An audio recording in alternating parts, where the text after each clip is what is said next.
Senhor ministro Flávio Dino, o senhor tem decepcionado os brasileiros, frustrado as pessoas que lhe confiou esse cargo e, obviamente, nós temos divergências gigantescas politicamente e ideologicamente. Mas eu não torço pelo teu fracasso. Afinal de contas, o teu fracasso significa, ou deveria significar, o sucesso do crime organizado, o sucesso da milícia, o sucesso do roubo, do furto, do assassinato. E eu sei que são as vítimas, no fim das contas, desse crime, que é a população brasileira em geral. E eu também não serei aqui leviano, assim como eu acredito que vocês são, em colocar toda a culpa de todo o crime nas suas costas. Até mesmo porque eu sei que vocês fazem isso com o seu opositor político. Diga-se de passagem, Jair Bolsonaro. Mas é evidente que o seu trabalho, ou a falta do seu trabalho, tem gerado consequências. Por exemplo, o homem que deveria ser o mais odiado pelo crime organizado, entra em um local dominado pelo crime organizado, que é, por exemplo, o Complexo da Maré. E como explicar isso para um cidadão comum brasileiro? Porque a esquerda, que odeia o Bolsonaro, ainda assim, ela confessa de que o crime odeia ele. E odeia, inclusive, o ex-ministro da Justiça, Sérgio Moro, que inclusive teve ameaças, né, de matar a sua família. Pelo que me parece, o senhor não demonstra nenhum ofensivo potencial ao crime, nenhum risco a eles. Afinal de contas, quando você olha a sua contundência com relação ao dia 8, e de fato, quem errou tem que ser punido, mas um cidadão comum brasileiro, ele pesquisa lá as suas declarações, por exemplo, no Twitter, né, uma mídia que o senhor gosta de falar, e gostaria que o senhor prestasse atenção, porque eu prestei atenção no senhor. Ouvir a verdade deve ser complicado, né, senhor ministro? Mas se puder parar meu tempo, que o ministro está incomodado com alguma coisa. Se puder parar meu tempo, por gentileza. Interrompe o tempo um minutinho. O ministro está dizendo aqui que está fugindo da pauta. Eu já expliquei aqui como que eu conduzo essa comissão. Só um minuto. O deputado é livre para falar o que quiser e o ministro responde o que quiser. O deputado pode falar sobre qualquer assunto. Então, deputado Nicolas. É a primeira vez que eu vejo um ministro sem medo de ir na maré, mas com medo de perguntas. Enfim. Voltando aqui ao tema, senhor ministro. O senhor é muito contundente com relação à baderna que ocorreu aqui no dia 8. Inclusive, diversas declarações, os chamando de terroristas. E um cidadão comum brasileiro verifica isso, por exemplo, no seu Twitter. Mas eu peço ao povo brasileiro que coloque lá PCC. Vai ter 2 menções somente. Inclusive defendendo, dizendo que não há nenhum atrelamento entre o PCC e PT. Quando você pesquisa lá Comando Vermelho, não há nenhum tipo de menção no seu Twitter sobre Comando Vermelho. E isso causa uma estranheza muito grande. Uma pessoa que tem uma contundência muito grande para ir para cima de baderneiros, que de fato acredito que são, mas não dá nenhum tipo de declaração contundente, como, por exemplo, o maior crime organizado que há no Brasil, que é o PCC. Nós vemos o tipo de foco do senhor, para mim é muito estranho, muito difícil de explicar, confesso. Quando, por exemplo, nós temos aviões sendo atirados pelo crime organizado no Rio de Janeiro, você tem 35 ônibus pegando fogo, e a tua prioridade é processar o influenciador porque ele ofendeu, lhe chamando de gordola. Quando nós olhamos tudo isso, é muito difícil de explicar. É muito difícil de explicar. Então, eu acredito que tudo que está acontecendo hoje no Brasil com relação à segurança pública, é complicado dizer que o senhor tem feito um bom trabalho. Porque de duas uma. Ou o senhor não tem culpa de nada, afinal de contas, ninguém que exerceria o teu papel daria conta de cuidar da segurança pública e o senhor não tem culpa nenhuma. Ou o senhor não está tendo competência para tal, para exercer o Ministério da Justiça.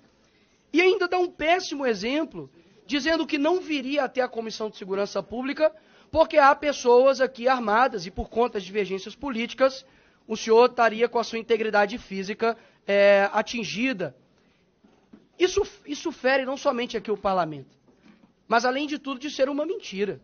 Porque os deputados não vêm aqui trabalhar armados, senhor ministro. E o senhor sabe disso, ou ao menos deveria saber, como o senhor gosta de insinuar para as pessoas. Agora, quando nós olhamos para para os outros demais acontecimentos, a tua eloquência, o teu discurso, a tua fala, né, o teu deboche, o teu desrespeito, vem perdendo a graça. Inclusive até a própria velha mídia tem te descrito o senhor como animador, né, de auditório.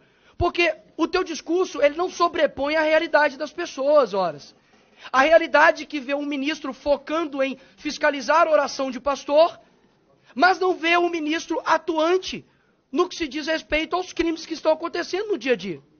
Ou seja, eu não estou aqui para poder torcer pelo teu fracasso, ministro Flávio Dino. Eu estou aqui para poder deixar bem claro que as suas declarações, e por mais que faça uma ginástica mental absurda, de que vocês precisam interpretar, é sempre nós, né? É como se o ministro fosse um iluminado. Ele sempre sabe de tudo e nós, meros seres abaixo de humano, precisamos interpretar o que o ministro diz. Afinal de contas, só ele entende o que ele diz.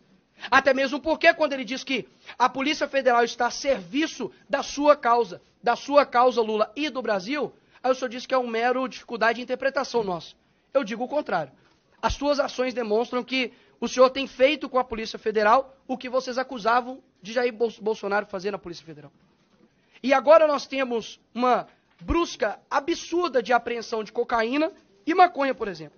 Redução de 28,6% de apreensão de maconha, comparados ao mesmo tempo do ano anterior, e 31,4% de redução de apreensão de cocaína. Ou seja, não está tendo coerência nas suas falas e nas suas ações. Isso, inclusive, eu acredito que tem atrapalhado o seu próprio chefe, Lula. Porque hoje isso é uma pesquisa que a aprovação tem caído no governo. Eu não sei quem te assessora ou se é da sua cabeça, mas essas declarações não têm ajudado o teu próprio governo, porque eu tenho certeza que a pauta número 1 no Brasil é a segurança pública. Ou seja, quando a pessoa vai trabalhar e vê um ônibus queimado, e vê lá, coloca no Google, Dino processa, e vê que não tem nenhum tipo de atuação contra, de fato, crime organizado, mas somente o trabalho padrão já da Polícia Federal, que tem feito, a pessoa sente-se frustrada. Então, eu acredito que não há coerência ou imparcialidade por parte do ministro. Pelo contrário, defende tudo o que condena e quando é da direita faz um show absurdo, vai para cima inclusive de ministros, de deputados que com as suas falas na tribuna, mas nada o faz contra, de fato, o crime organizado que tem destruído as famílias no Brasil. E por fim, pelo menos uma coisa eu concordo com o senhor, ministro Flávio. O senhor disse que o senhor era um personagem, né, dos Vingadores. Acredito que o senhor parece muito com o Nick Fury. Não sei se o senhor conhece.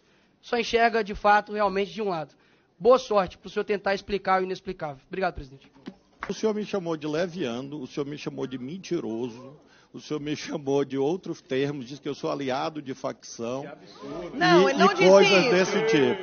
Eu estou apenas... Você está mal interpretando a frase dele. Presidenta, ele disse que eu e o governo Lula era composto por levianos. A senhora pode consultar as notas taquigráficas. Se houver mais uma injúria que viole o decoro parlamentar, eu vou, obviamente, zelar pelo regimento da casa, que é meu dever como cidadão brasileiro. Ministro, o senhor pode deixar que eu, como presidente, estou zelando. Não... Eu ingressei 15 metros no Complexo da Maré. Pois não, obrigado. Com segurança. E eu não sei por que insistem em mentir sobre isso. Porque não gostam de pobre, apenas por isso. Um minuto de réplica, deputado Nicolas. Eu era convencido de que o ministro Flávio Dino era uma pessoa extremamente capacitada e colocariam todos no chinelo, mas isso, de fato, não tem se mostrado. Pelo contrário, o teu argumento é dizer que eu não gosto de pobre. Eu nasci na cabana do pai Tomás. Nasci numa favela em Belo Horizonte. Agora, nós já temos a solução. É só colocar o Flávio Dino agora em toda a incursão da Polícia Militar. Porque, afinal de contas, entrei 15 metros. Os 15 metros que o senhor adentrou ali, senhor ministro, é impossível a Polícia Militar do Rio de Janeiro, o BOP, entrar ali sem um aparato pesado policial. E não seriam recebidos simplesmente com o senhor descendo assim do carro, ajeitando o paletó. Não. Seriam recebidos a tiros. Com as polícias brasileiras, com a PF, com a PRF, com as polícias estaduais, eu entro em qualquer lugar do Brasil. Porque